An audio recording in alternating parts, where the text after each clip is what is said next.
Hello students, economics classes में आप सभी का एक बार फिर से स्वागत है। आप देख रहे हैं यूट्यूब चैनल के माध्यम से इकोनॉमिक्स क्लासेस ललित सर के साथ, कामती सर के साथ। प्यारे बच्चों, इस क्लास में हम आपको बताने जा रहे हैं वैल्यू ऑफ मनी के बारे में। किसके बारे में? वैल्यू ऑफ मनी के बारे में। Dear students, value of money doesn't mean the importance of money. Value of money means the purchasing power of money. इसका क्या मतलब होता है? वैल्यू ऑफ मनी का क्या मतलब होता है? Purchasing power of money. प्यारे बच्चों, ये जो परचेजिंग पावर होता है, यानी ये जो वैल्यू ऑफ मनी होता है, ये दो तरह से फिक्स किया जाता है। ठीक है, दो तरह से फिक्स किया जाता है। एंड जिस तरह से मनी के वैल्यू को फिक्स किया जाता है, ठीक है, तो इसका टाइप्स भी कहते हैं, इसका काइंड्स भी कहते हैं, काइंड्स। ठीक है, तो इस तरह से जो वैल्यू ऑफ मनी है ये दो तरह के होते हैं। नंबर 1 में मनी वैल्यू ऑफ मनी और नंबर 2 में कमोडिटी वैल्यू ऑफ मनी। ठीक, नंबर 1 होता है मनी वैल्यू ऑफ मनी और नंबर 2 होता है कमोडिटी वैल्यू ऑफ मनी।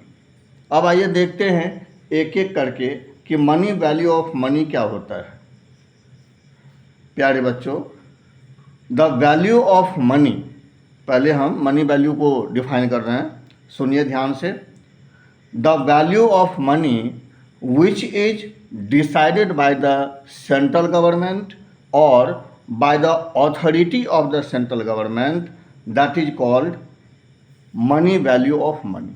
ठीक है, यानी मनी का वह वैल्यू जो सेंट्रल गवर्नमेंट अथवा इसके अथॉरिटी के द्वारा डिसाइड किया जाता है, इसको हम मनी वैल्यू ऑफ मनी के नाम से जानते हैं। ठीक, and such type of value is found printed on the front side of either coins और पेपर नोट्स। ठीक है, यह जो परचेजिंग पावर होता है, यह जो वैल्यू ऑफ मनी होता है, यह क्वाइंस हो अथवा पेपर नोट्स हो, उसके फ्रंट साइड पे गवर्नमेंट के द्वारा प्रिंट कर दिया जाता है।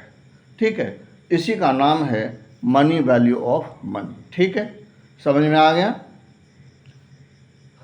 अब आते हैं कमोडिटी वैल्यू ऑफ मनी के बारे में। कमोडिटी वैल्यू ऑफ मनी के बारे में, प्यारे बच्चों, कमोडिटी वैल्यू ऑफ मनी वह वैल्यू ऑफ मनी होता है जो उसमें यूज किए गए मेटल के मार्केट वैल्यू के आधार पर तय किया जाता है।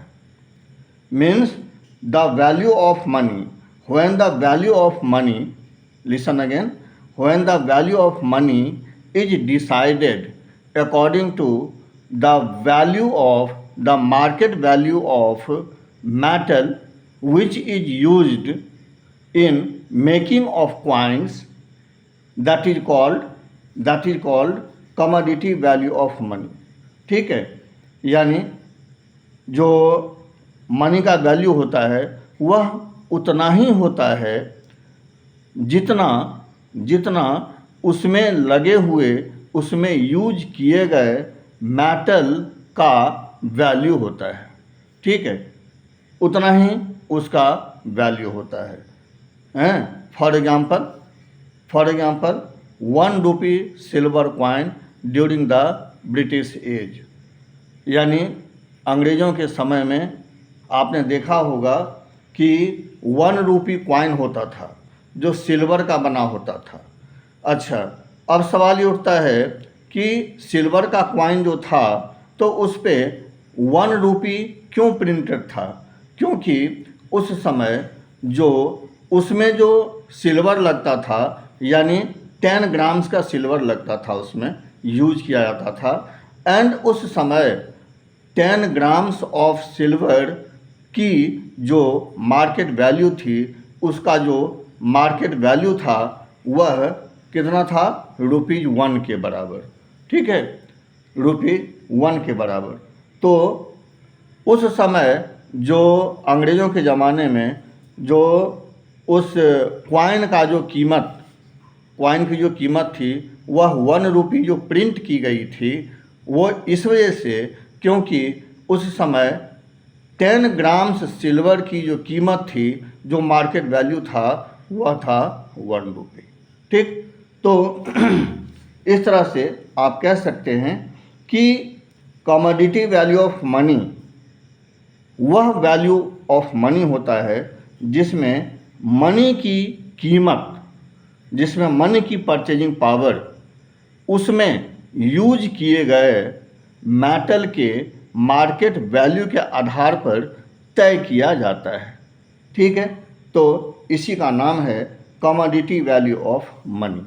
ठीक, तो इस तरह से प्यारे बच्चों, ये छोटा सा वीडियो मैंने आपको बना करके भेजा है। एंड यह छोटा तो ज़रूर है लेकिन बहुत ज़्यादा इम्पोर्टेंट है, क्योंकि अब इसी money value of money and commodity value of money के आधार पर इसमें बहुत सारे जो मनी के टाइप्स हैं जो आपके स्क्रीन पर अभी दिख रहे होंगे, ठीक है, जिसको मैंने नोट कर रखा है। तो इन दोनों का money value of money and commodity value of money का यूज इसमें होने वाला है। ठीक, तो उम्मीद है कि ये money value of money and commodity value of money आपको समझ में आ गया होगा। चलिए फिर मिलते हैं हम लोग दूसरे वीडियो में टाइप्स ऑफ मनी के साथ। तब तक के लिए टेक केयर। जय हिंद।